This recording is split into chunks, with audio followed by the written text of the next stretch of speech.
السلام عليكم ورحمة الله وبركاته. 60 يوما لبداية عام جديد، نريد أن نجدد علاقتنا مع أولادنا. أولا سنتكلم عن المحرمات مع الأولاد. أولا السب، الشتم، الصراخ، الحرمان من شيء يحبه، أيضا العقاب من دون سبب أو بسبب بسيط، الضرب، عدم العدل بين الأولاد، المقارنات مع إخوته أو مع آخرين، التقليل من قدرته إن كانت الشكلية أو العقلية. أضفت عليها إهانة الأم أمامه. الأخيرة هي أي عمل غير أخلاقي أمامه سيحفر في ذاكرته. هنالك 3 فترات عمرية بالنسبة للأولاد. هي الأولى بين بداية ولادته إلى 7 سنوات، والثانية هي من 8 سنوات إلى 14 سنة.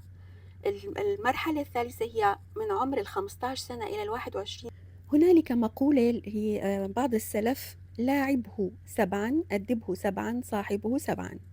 هذه كانت تقال أنها عن الرسول صلى الله عليه وسلم، ولكن لا يوجد فيها تأكيد.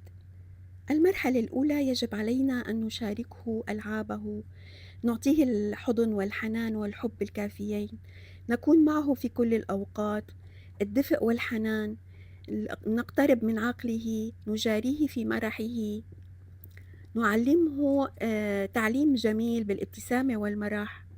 هذه الفترة هي فترة سن تعزيز الفطرة وتنمية مخزونها من الناحية النفسية والعقلية والفكرية والعاطفية. نتركه يجرب، يقع ويقوم، ولكن دائما عينه علينا، لأننا السند والظهر والمثل الأعلى لديه، والقدوة التي ستكون المثل والأخلاق لديه. قبل أن تربي أولادك ربي نفسك، فعندما تربي نفسك سيكون أولادك صالحين. إذا كنت صالحا تقي صادق أمين مؤمن محب لله، سيكون أطفالك كذلك صورة عنك في مستقبلهم. لذلك ابدأ بنفسك وقوم أخلاقك من أجل أولادك. الفترة العمرية الثانية هي بين 8 و14 عاما. أولا بيان الصواب من الخطأ. هنا نؤدبه، نبين له الصواب والخطأ، نرتب الأساسيات في حياته لاتخاذ قراراته وسلوكيات تليق به. هنا سيتم ترسيخ المعتقدات بعد أن كانت في البداية على فطرته، ومراقبة والديه ستكون هنا بيده وبعمله.